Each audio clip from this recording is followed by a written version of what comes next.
Yan yung malaki niyong kasalanan kada krisis.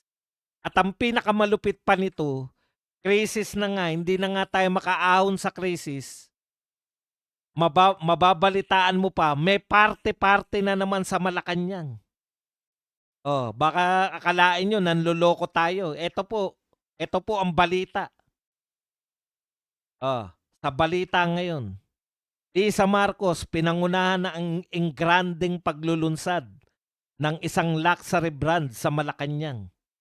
Umani ng tensyon ng isang engrandeng pagtitipon sa loob ng Malacanang matapos pangunahan ni First Lady Lisa Araneta Marcos ang Manila unveiling ng luxury wall covering brand na De Gournay.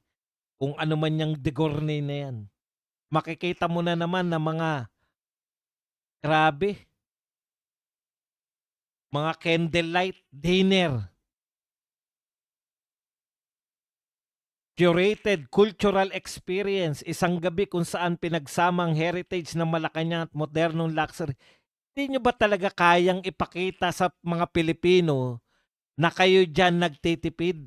O, baka yan ang pagtitipid nila. Candlelight dinner. Naka-candlelight naman sila eh. Nagtitipid nga kami ng kuryente, candlelight na nga eh. Candlelight dinner. Putya, napaka-sosyal nyo. With matching mga bulaklak. Party-party.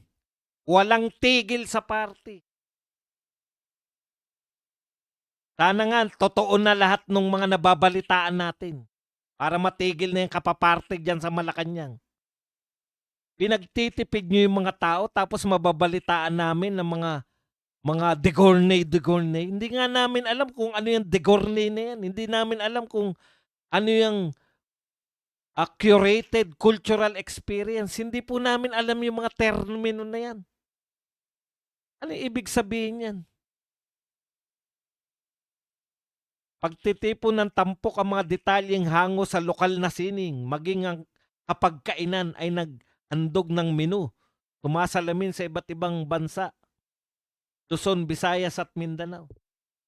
Ano yung De Gournay na yan? Ano ibig sabihin yan? Ano ibig sabihin na wall covering? Panay karangyaan, panay mga party. Sa kabila ng krisis. Sabi pa nyo, talagang maririndi ka eh. Kaya po naririndi yung mga taong bayan eh. Halos hindi na po kasya. Nagtaasan na po lahat ng bilihin. Kanina umaangal yung isang viewer natin, 2,000 na raw ang kanyang pamalengke, hindi pa kasya. Tumaas ng bigas, tumaas ang LPG, lahat nagtaasan, parte pa rin sa Malacanang. Wala na talaga tayong katinuan. Mahabag naman kayo. Yan yung nakakapag-init ng damdamin eh. Sinasabihan tayo na magtipid kayo.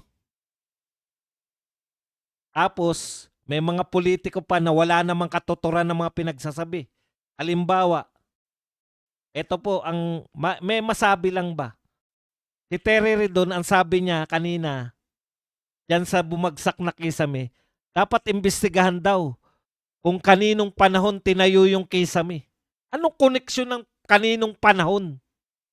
Kahit kaninong panahon yan, nagbabayad yung mga tao ng sari-saring travel tax o kung ano man ang tawag dyan sa mga binabayaran dyan sa airport.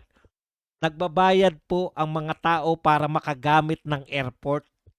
Nung may bumagsak na kisame, dapat ang managot yung nasa maintenance niyan. Lalo na ngayon, hindi na gobyerno.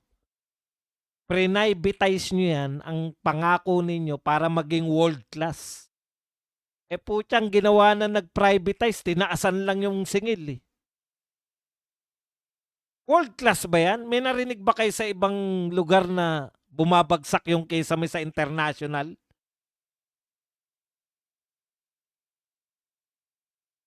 Hindi ko na talaga maintindihan eh. Tapos ang unang reaksyon ni Redon, kailan ba ginawa yung kisame? Para pag nasabi, ay, panahon pa ni Duterte yan. Ay, Duterte pala yan. Duterte pa rin. Puta, nakakulong na yung mama, Duterte pa rin. Bakit pa tayo nagbabayad sa NAIA? Bakit pa sila naniningil ng kung ano-ano kung hindi nila kayang proteksyonan? O tapos eto po, tignan nyo po to.